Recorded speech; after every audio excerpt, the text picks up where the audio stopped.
கொடுமையான ஒரு சம்பவம் என் மனசை ரொம்ப ரொம்ப உலுக்கிருச்சுங்க. அதை இந்த நேரத்தில் இங்கே பதிய வைக்கணும்னு நினைக்கிறேன். பீகார்லேருந்து ஒரு குடும்பம் வேலை தேடி வந்திருக்காங்க. ஒரு கணவன், மனைவி, ஒரு சின்ன குழந்தை. அவர்களை அடையாறில் இருக்கின்ற 4 கயவர்கள் அந்த பெண்ணை தவறாக பாலியல் பலாத்காரம் செய்து, அந்த பெண் அதற்கு எதிர்ப்பு தெரிவித்ததால் அவரையும் அவருடைய கணவரையும் கம்பியால் தாக்கி கொலை செஞ்சுருக்காங்க.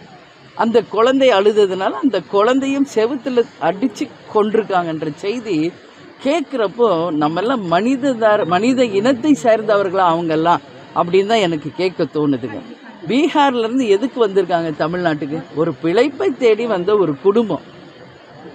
வந்தாரை வாழ வைக்கும் தமிழ்நாடுன்னு தான் நம்ம தமிழ்நாடு பேர் பெற்றிருக்கு.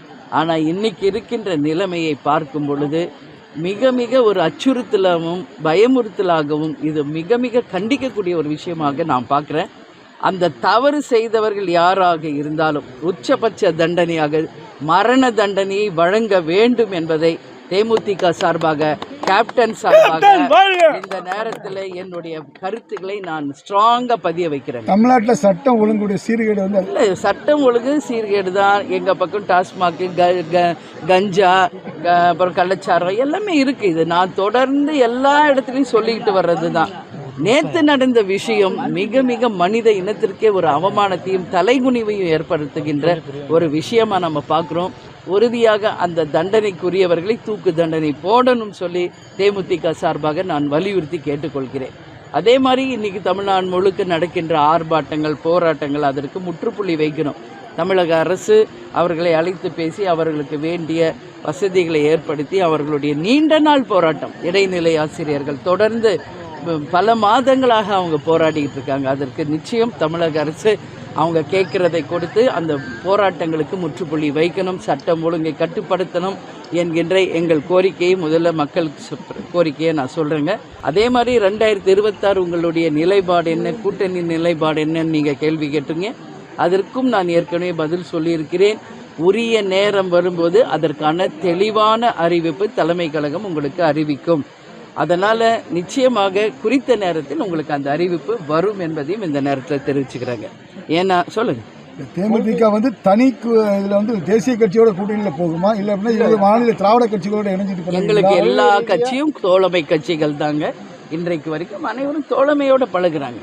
ஆனால் கூட்டணி என்பது கழகம், அத்தனை தொண்டர்கள், நிர்வாகிகள், மாவட்ட செயலாளர்கள் விரும்புகின்ற ஒரு கூட்டணியை தான் நாம் அமைக்க முடியும். அந்த வகையில் இன்னும் நிறைய டைம் இருக்குங்க. மார்ச்சில் தாங்க டேட்டே டிக்ளேர் பண்ண போகிறாங்க, எலெக்ஷன் டேட்டு. ஸோ அது இந்த மந்த் எண்டு தான் ஃபைனல் ஓட்டர் லிஸ்ட்டே வெளியிட போகிறாங்க. ஸோ நமக்கு டைம் நிறைய இருக்குங்க.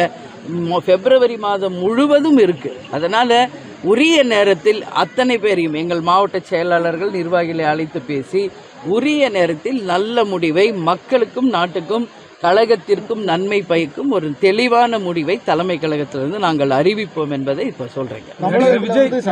உங்களுக்கு நேரடியாக கூட்டணிக்கு அழைப்பு கொடுத்தா நீங்கள் என்ன? எல்லாருமே எங்கள் தோழமை கட்சின்னு நான் சொல்லிட்டேன் இல்லையா? இதில் ஒருத்தராக நான் தனித்தனியாக சொல்ல வேண்டியது கிடையாது.